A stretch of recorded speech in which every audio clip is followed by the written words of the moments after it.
Hey everyone, it's Laurie McNaughton, the coach here, coming to you with another short video, all with the idea of helping you build a profitable business that runs like a well-oiled machine without you needing to be there all the time.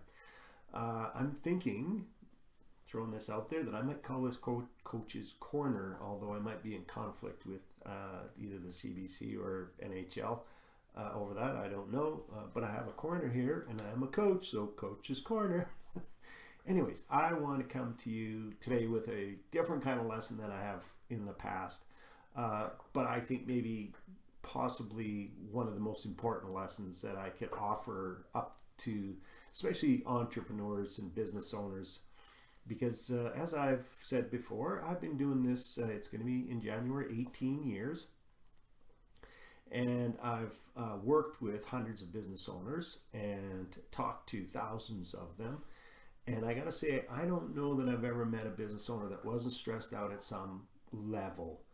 Now, there's good kind of stress, the stress that gets you excited about coming into work, gets you excited about working with your team, gets you excited about being around your customers or whatever the case may be. And then there's the kind of stress that is debilitating. You'll recognize that because it, generally speaking, is around in your solar plexus, a lot of tightening, your heart rate goes up dramatically.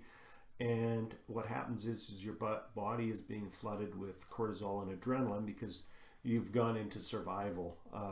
And so now even though it's not, you logically know that you're not in any kind of a threat, your body feels and your mind feels like it's under threat. And so you go into the survival mode, your heart rate, as I said, goes up, you start to feel all this tension in your solar plexus, and your brain goes numb.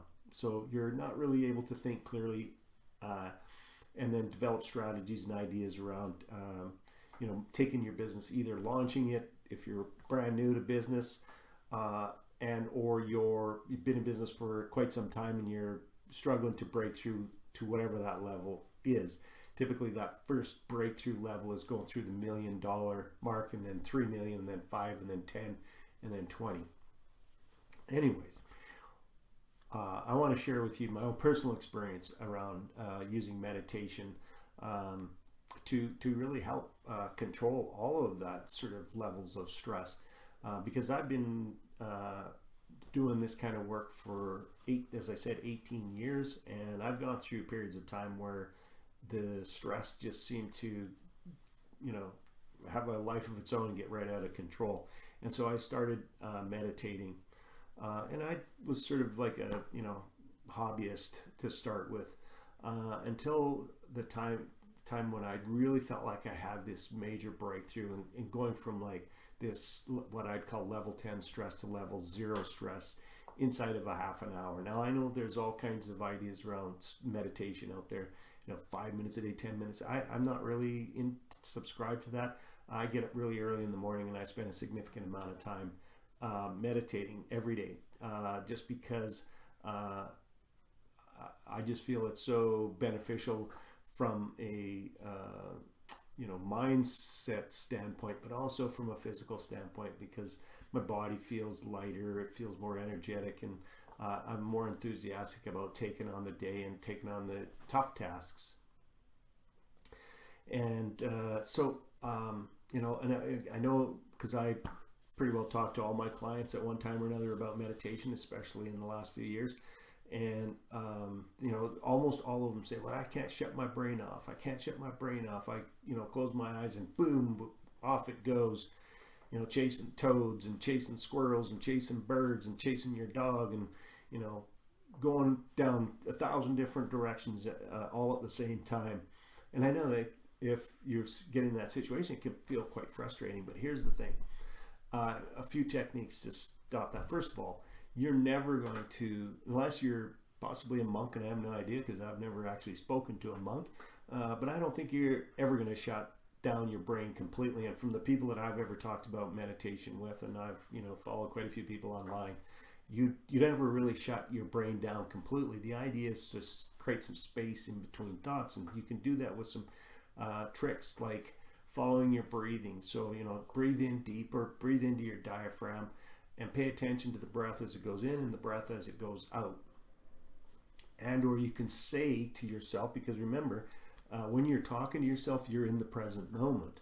And so you're not thinking about the future and you're not thinking about the past, you're thinking about what's going on in that particular moment. So you can say things like, I'm going to observe my thoughts. Now, you don't have to say it out loud, you say it to yourself. I'm going to observe my thoughts. I wonder what the next thought is going to be. I wonder what the next thought is going to be. I wonder what the next thought is going to be.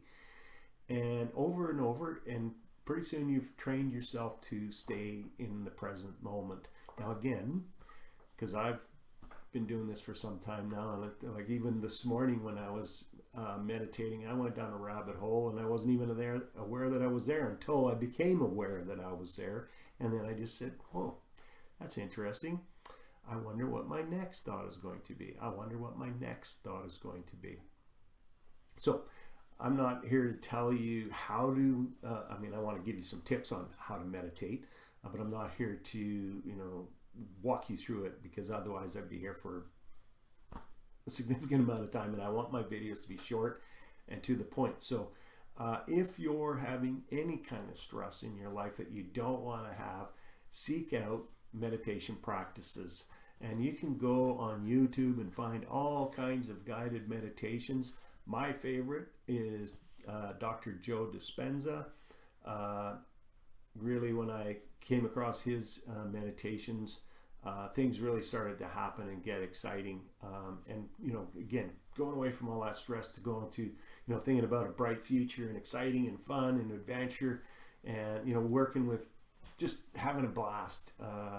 And here's the thing, like at this particular point in my life, some of you might notice by my gray hair and my gray beard that I'm like not in my I'm not a young person, but I am completely 100 focused on one thing, and that's to be happy.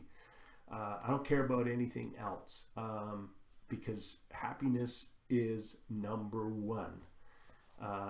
Doesn't mean you can't have other things. It doesn't mean you can't do other things. Doesn't mean it's about happiness. And so, keep that in mind when you're moving forward in your business. When you have challenges and stuff like that, find that time to get peaceful and quiet and slow your brain down.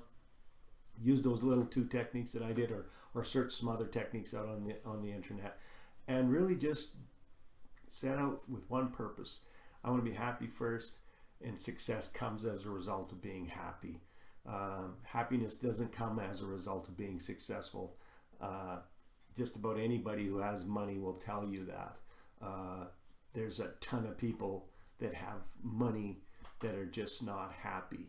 And I don't know about you, why would you want piles of money if you can't be happy? So that's my little coach's corner for today. Hope you enjoyed it, and I look forward to one day having the opportunity to meet with you and help you in any way that I can help you. So have yourself a great day.